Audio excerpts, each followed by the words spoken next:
Hi guys, what's up? Welcome to Knack Packers. आज दोस्तों हमने बात करनी है दो बहुत ही इम्पोर्टेंट न्यूज़ अपडेट के जो कि आए हैं पिछले कुछ दिनों में। Yes, we are going to be talking about the AGR dues and Reliance Future Group deal today. तो दोस्तों इन डील्स के और इन कोर्ट वर्डिक्ट्स के बहुत इम्पोर्टेंट इम्पैक्ट पड़े। रिटेल इंडस्ट्री की बात करें, टेलीकॉम इंडस्ट्री की बात करें तो अच्छे खासे इम्पैक्ट है। तो इस वीडियो में हम देखेंगे कि इनकी डिटेल्स क्या है, इनका एनालिसिस करेंगे और देखेंगे क्या इम्पैक्ट पड़ा है इनका। चलो लेट्स गेट स्टार्टेड।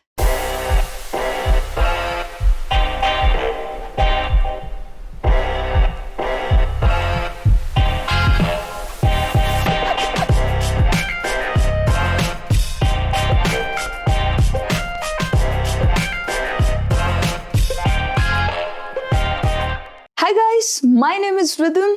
सो दोस्तों सबसे पहले देखते हैं कि ये AGR है क्या, जिसकी वजह से टेलीकम्युनिकेशन इंडस्ट्री में इतनी बातचीत चलती रहती है। तो दोस्तों AGR मतलब है एडजस्टेड ग्रॉस रेवेन्यू, यानी कि जो टेलीकॉम इंडस्ट्री की कंपनीज है जैसे कि एयरटेल, वोडाफोन, आइडिया, इन सबको क्या करना पड़ता है, टाइम टू टाइम बेसिस पे गवर्नमेंट को अपने रेवेन्यू का एक शेयर देना पड़ता है। क्यों? क्योंकि ये करते हैं गवर्नमेंट के कुछ इंफ्रास्ट्रक्चर को यूज।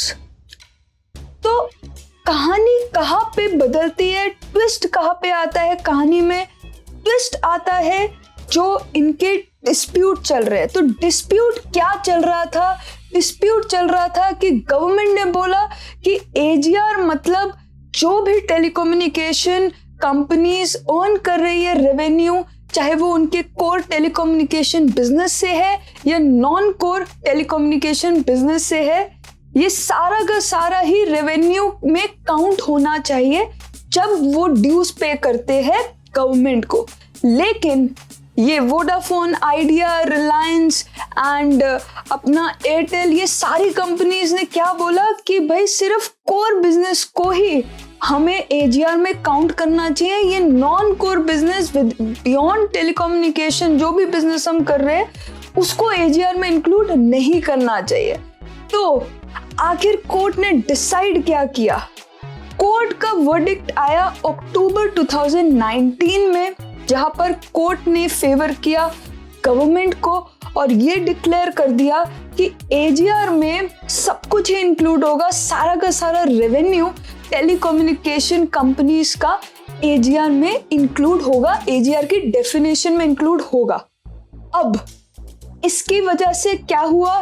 ड्यूज हो गए इन कंपनीज के बहुत सारे और इनको दिया गया था कुछ 3 महीने का टाइम इन AGR ड्यूज को पूरा करने का। और इन कंपनीज ने कर दिए हाथ खड़े कि अगर इन ड्यूज को इतने शॉर्ट टाइम में हमें पे करना पड़ता है तो फिर हमारे पास तो इतनी कैपेसिटी ही नहीं है, हमारी तो सर्वाइवरशिप पे बात आ जाएगी, राइट? तो फिर उसके बाद इनका सुप्रीम कोर्ट में केस चला एंड 1 सितंबर 2020 को वर्डिक्ट आया कि सुप्रीम कोर्ट ने दिए है कुछ टाइम इन कंपनीज को अपने ड्यूज पूरे पे करने के लिए गवर्नमेंट को। तो क्या क्या रहा इस वर्डिक्ट में, चलिए देखते हैं। सबसे पहला पॉइंट रहा एक relief, specially Vodafone, idea, Airtel companies को बहुत रिलीफ मिला जब ये बोला गया कि आपको मिलेंगे पूरे के पूरे 10 इयर्स इन ड्यूज को पूरा करने के लिए। लेकिन एक कंडीशन लगाई गई है कि आपको अपना 10% ड्यूज 31 मार्च 2020 तक पूरा पे करना पड़ेगा। 10% आप इस डेट तक पूरा करेंगे, उसके बाद का सारा आप 10 इयर्स के टाइमलाइन में सबमिट कर सकते हैं गवर्नमेंट को। लेकिन जो भी पेमेंट रहेगी वो सारी की सारी फरवरी 7 से पहले हर साल गवर्नमेंट तक पहुंच जानी चाहिए। इसके अलावा एक और चीज कही गई कि जितने भी मैनेजमेंट डायरेक्टर्स है इन कंपनीज के, उनको एक पर्सनल गारंटी देनी पड़ेगी इन एजीआरस के लिए within 4 weeks from the date of the verdict. ठीक है जी, तो ये सारी चीजें हुई। अब देखते हैं कि इन चीजों का क्या इम्पैक्ट पड़ा है हमारी टेलीकम्युनिकेशन इंडस्ट्री पे, टेलीकॉम कंपनीज पे। तो दोस्तों सबसे पहले देखते हैं कि एयरटेल का क्या हाल है। तो दोस्तों एयरटेल की सिचुएशन थोड़ी ठीक है। कैसे ठीक है? इनको ड्यू है 36,000 करोड़ रुपीस, ठीक है, जिसमें से कि ये 40% ऑलरेडी पे कर चुके हैं। यानी ये बहुत कंफर्टेबल पोजीशन में है अपने बाकी ड्यूज पे करने के लिए। ठीक है जी, तो एयरटेल को इतनी दिक्कत नहीं आएगी। 10 ईयर का टाइम फ्रेम जो इन्हें मिला है वो मोर देन सफिशिएंट है to deal with the situation. लेकिन क्या वोडाफोन आइडिया के लिए भी कुछ रिलीफ आया है? क्या इनको भी कुछ रिलीफ मिलेगा इस 10 साल के टाइम फ्रेम से? चलो कुछ कैलकुलेशंस करते हैं। तो जी वोडाफोन आइडिया की बात करें तो इनके ऊपर पूरा 58,000 करोड़ के ड्यूज है। 58,000 करोड़। पे कितने किए अभी तक? अभी तक 7,850 करोड़ ऑलरेडी पे करे जा चुके हैं। यानी कि अभी अप्रोक्सीमेटली 50,000 करोड़ के ड्यू है, जहां पर जियो ने पूरा टेलीकम्युनिकेशन इंडस्ट्री का स्ट्रक्चर ही बदल दिया, एक प्राइस वॉर खड़ी कर दी। उसके बाद वोडा आइडिया को मर्ज होना पड़ा। सर्वाइवरशिप पे बात आ गई उनकी। जब ये ड्यूज आए तो एटलीस्ट हम ये कह सकते हैं कि अब एटलीस्ट ये सर्वाइव कर जाएगी। 10 साल तक उनको टाइम फ्रेम मिल गया है गवर्नमेंट से कि वो पेमेंट कर सकती है।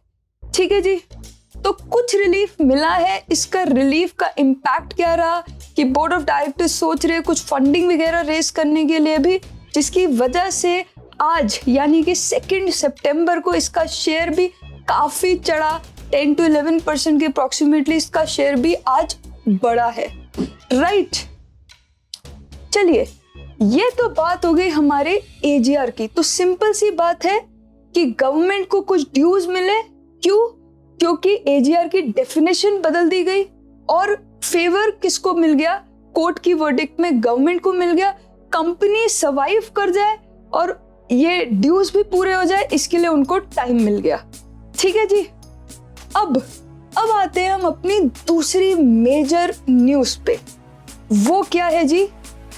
बिल्कुल, फ्यूचर ग्रुप एंड रिलायंस में जो डील हुई है, उस डील के बारे में हम बात करेंगे कि इस डील से फ्यूचर ग्रुप को क्या फायदा हुआ, रिलायंस को क्या फायदा हुआ और शेयर होल्डर को क्या फायदा हुआ। चलिए देखते हैं। तो सबसे पहले दोस्तों हमें ये चीज समझनी है कि रिलायंस को इससे है बहुत सारा फायदा। क्यों? क्योंकि रिलायंस पहले एक एनर्जी कंपनी थी, वहां से वो एक टेलीकम्युनिकेशन सेक्टर की एक स्ट्रॉन्ग प्लेयर कंपनी बनी और वहां से अब वो क्या बनने वाली है? एक consumer focused retail plus telecom company. तो ये जो फ्यूचर ग्रुप के साथ उसकी डील हुई है, ये इसके इस ऑब्जेक्टिव को, that is consumer focused retail की presence offline and online both में बहुत ज्यादा हेल्प करने वाली है ये डील। और इसके लिए रिलायंस ने 27,513 करोड़ की इन्वेस्टमेंट की है इस डील में। ठीक है जी, तो रिलायंस ने बहुत सोच समझ के ये इन्वेस्टमेंट करी है। अब बात आती है कि जब इतने सारे स्ट्रॉन्ग ब्रांड्स हैं हमारे फ्यूचर ग्रुप के पास, बिग बाजार, फैशन बाजार, इजी डे, बहुत ब्रांड्स है, तो उनको ऐसी क्या सिचुएशन आ गई जिसकी वजह से उनको ये बेचना पड़ा अपना स्टेक? चलिए देखते हैं। तो फ्यूचर ग्रुप की बात अगर हम करें तो फ्यूचर ग्रुप के ऊपर 12,989 करोड़ का डेट है। इतना डेट है और उसके बाद लॉकडाउन आया, कोरोना टाइम्स आए और इनका सर्वाइवरशिप मुश्किल होता गया, जिसकी वजह से इन्होंने बहुत सारी डील्स क्रैक करने की कोशिश करी है, ठीक है, कि ये इस डेट को पूरा कर पाए और सर्वाइव कर पाए। प्रमोटर्स की बात करें, यानी कि जो ये कंपनी के फाउंडर्स हैं, जो ये कंपनी के प्रमोटर्स हैं, उन लोगों ने इतनी लेंडिंग उठा रखी है और उस लेंडिंग को उठाने के लिए अपने शेयर्स को गिरवी रख रखा है, जो कि बड़ा ही नेगेटिव साइन माना जाता है। तो डेफिनेटली कंपनी को इस डेट साइकिल से निकलने की जरूरत थी, जिसके लिए उसको इन्वेस्टर्स चाहिए थे, ठीक है जी। अब अगर हम बात करें कि ये डील से क्या इम्पैक्ट पड़ेगा, तो दोस्तों हमें ये चीज को समझना है कि जितनी भी फ्यूचर ग्रुप की लिस्टेड कंपनीज है, जितनी भी लिस्टेड कंपनीज है, बहुत सारी है, उन सबको एक कंपनी में मर्ज कर दिया जाएगा, जिसका नाम रहेगा फ्यूचर एंटरप्राइजेज लिमिटेड। तो एक कंपनी फॉर्म हो जाएगी फ्यूचर एंटरप्राइजेज लिमिटेड। और अगर हम बात करें रिलायंस की, तो जितना भी रिटेल एसेट्स है फ्यूचर एंटरप्राइजेज के, होलसेल, लॉजिस्टिक, रिटेल एसेट्स, ये सब किसको दे दिए जाएंगे? ये सब दे दिए जाएंगे रिलायंस रिटेल एंटिटीज को, ठीक है जी। इसके अलावा 13% स्टेक भी रहेगा रिलायंस रिटेल का इस नई कंपनी में, जिसका नाम है फ्यूचर एंटरप्राइजेस, जिसके लिए रिलायंस ने की 2800 करोड़ की इन्वेस्टमेंट। तो दोस्तों यहाँ पे हम देख सकते हैं कि फ्यूचर ग्रुप भी खुश, डेट ट्रैप से बाहर आने का मौका, रिलायंस भी खुश, क्योंकि ऑफलाइन एंड ऑनलाइन दोनों में ही रिटेल कंज्यूमर बिजनेस में एक बहुत ही स्ट्रॉन्ग प्लेयर बन सकता है अब रिलायंस रिटेल। तो अब देखते हैं कि शेयर होल्डर का क्या, शेयर होल्डर के साथ क्या चल रहा है। जो फ्यूचर ग्रुप के एग्जिस्टिंग शेयर होल्डर्स है, तो उनके साथ क्या चेंजेस आने वाले हैं, वो चीज भी हम ऑब्जर्व करेंगे। लेकिन उससे पहले देखते हैं कि अमेज़न की भी नजर थी यहाँ पर फ्यूचर ग्रुप में इन्वेस्ट करने की, जिसको लेकर के थोड़े चैलेंजेस रहे एफडीआई यानी कि फॉरेन डायरेक्ट इन्वेस्टमेंट रूल में। एफडीआई क्या होता है? बेसिकली जब एक फॉरेन कंपनी एक इंडियन कंपनी में डायरेक्टली इन्वेस्ट करना चाहती है, तो वहां पर कुछ रेगुलेशंस अट्रैक्ट हो जाती है और उन रेगुलेशंस की वजह से अमेज़न इन्वेस्ट नहीं कर पाया और मौके पे चौका मारा रिलायंस ने, ठीक है जी। तो रिलायंस खुश, फ्यूचर ग्रुप खुश, शेयर होल्डर देखते हैं उनका क्या हाल है। तो शेयर होल्डर की अगर हम बात करें, तो एग्जिस्टिंग कंपनीज, जितनी भी एग्जिस्टिंग फ्यूचर ग्रुप की कंपनीज है, उनके जितने भी शेयर होल्डर्स हैं, उनको कुछ ना कुछ शेयर्स मिलने वाले हैं इस नई कंपनी में, जिसका नाम फ्यूचर एंटरप्राइजेज रहने वाला है। तो दोस्तों अगर आपके पास 10 शेयर्स थे फ्यूचर कंज्यूमर कंपनी में, तो आपको 9 शेयर्स अलॉट हो जाएंगे फ्यूचर एंटरप्राइजेज में। अगर आपके पास 10 शेयर्स थे फ्यूचर लाइफस्टाइल फैशंस में, तो आपको उसके बदले 116 शेयर्स अलॉट हो जाएंगे फ्यूचर एंटरप्राइजेज में। अगर आपके पास 10 शेयर्स थे फ्यूचर रिटेल में, तो अब आपके पास 101 शेयर्स हो गए इस नई company that is future enterprise में। एंड अगर आपके पास फ्यूचर सप्लाई चेन के 10 शेयर्स है, तो अब आपके पास 131 शेयर्स हो जाएंगे फ्यूचर एंटरप्राइज के।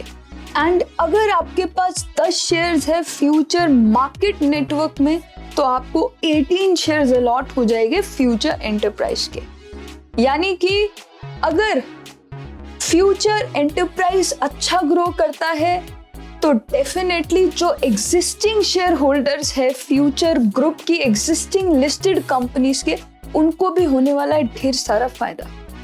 तो दोस्तों आज की इस वीडियो में हमने देखा कि एजीआर ड्यूज किस तरीके से टेलीकम्युनिकेशन इंडस्ट्री को इम्पैक्ट करेंगे, और ये जो रिलायंस एंड फ्यूचर ग्रुप में डील हुई, ये कैसे करने वाली है हमारे कंज्यूमर रिटेल इंडस्ट्री को इम्पैक्ट। आई होप आपको मजा आया एंड आपने कुछ सीखा। आपके क्या व्यूज है इन न्यूज को लेकर, जरूर नीचे कमेंट सेक्शन में कमेंट करके हमारे साथ शेयर कीजिए। अगर वीडियो पसंद आए तो do like it and channel को अगर अभी तक सब्सक्राइब नहीं किया तो फटाफट से hit the bell icon and subscribe the channel and share कर दो यार। See you next time. Keep learning, keep growing and keep sharing.